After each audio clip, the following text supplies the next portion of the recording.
sa mga taong ang hilig isiksik ang sarili nila sa ayaw sa kanila.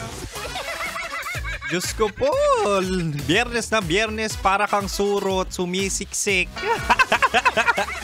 Ikaw, di ba? Ang hilig mong ipilit. Lagi mong pinipilit. Kaya ka nasasaktan. Kaya ka nawawarak. Hindi, pinipilit mo kasi yung sarili mo sa taong di ka naman gusto. Kaya nawawarak ang iyong puso. Di ba? Lahat ng bagay, mahal, magiging smooth at madulas kapag dinahan-dahan. Hoy! Alam ko yan, proven and tested. Oo, ni Kim Chino. Mahal, mahal, mahal, mahal. Ano nga sa'yo? Ay, biyernes na imnida. Biyernes na, finally, at talaga nga namang weekend na. At syempre, naririnig mo pa rin ang spicy opa mo sa radyo na kapag natikman mo, hahanap-hanapin mo. Ako to, DJ Kim Chino, at kasama mo ko, 6 to 9 tayo, 6 to 9 p.m. 6 to 9 p.m. tayong maglalambingan at talaga nga naman magsisiksikan ng ating mga hinaing. Pero mahal, totoo yun ha. Sometimes, it's okay to be single. Single muna, di ba? Kung hindi ka pa ready. Kesa naman ipilit mo. Huwag mong madaliin.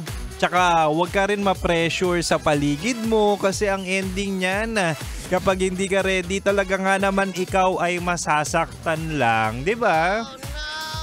Bukod sa masasaktan, iniwan ka, magkakaroon ka na naman ng trauma, mag-move on ka na naman. At para mahanap mo syempre ang tamang tao para sa'yo, dapat hindi mo minamadali. At dapat ikaw mismo ready kang pumasok sa relasyon, di ba? Totoo lang. O sige, tulungan kita ngayong Friday night kasi sa ating Chinitox, usapang pag-ibig mula sa chinito ng buhay mo. Ibibigay ko ang 3 senyales na hindi ka pa talaga ready makipag-relasyon. Ito na, mahal ha. Umpisaan na natin. Una, huwag ka muna magjowa kapag wala kang pera. Uy, totoo to ha. Love won't pay the bills. Diba? Kahit gaano ka ka-sweet, hindi mo mababayaran ng renta o kuryente gamit lang ang ngiti. Pwera na lang kung ngiti ni Kim Chino yan. Ay nako, marami na akong nagastos at talaga nga naman napagbigyan ng aking ngiti kapalit ng ibang bagay. Huy! Hindi, ang sinasabi ko lang dito, mahal, magastos pumasok sa relasyon. Magastos magmahal, magastos makipag-date, 'di ba? Date pa lang gastos na eh. Kung hindi ka makakapaglabas ng pamasahe o pangkape o talaga nga naman pangkain, 'di ba? Huwag ka muna magjowa. Huwag ka muna mag-partner kasi kung iaasa mo lang dun sa partner mo at laging siya yung maglalabas, talaga nga naman magkakaroon ng imbalance. At kapag pera ng partner mo ang laging ginagamit, nagiging utang na loob na yun sa relasyon. And ayaw natin ng relasyon na puro utang ng loob. 'Di ba? Kasi kapag may utang na loob ka dyan sa partner mo, definitely magkakaroon ng sumbatan.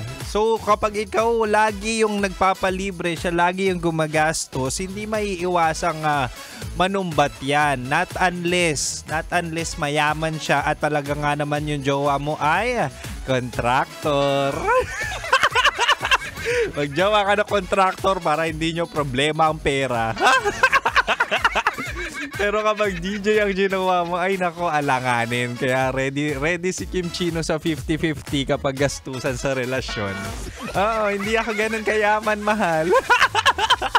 Mabait lang ako at magpapagmahal. Anyway, isa pa lang yan at batiin ko muna pala nakikinig sa atin. May magandang puso si Nerida Labro ng Pitaholic Central Bikutan Taguig. Maraming salamat sa pakikinig. Anyway, mahal, hanggang 9 p.m. pa si Kim Chino at meron pa akong 2 bala dito kaya manatiling nakatutok dito lang sa 90.7 Love Radio. Kailangan pa bang i-memorize yan? Basic.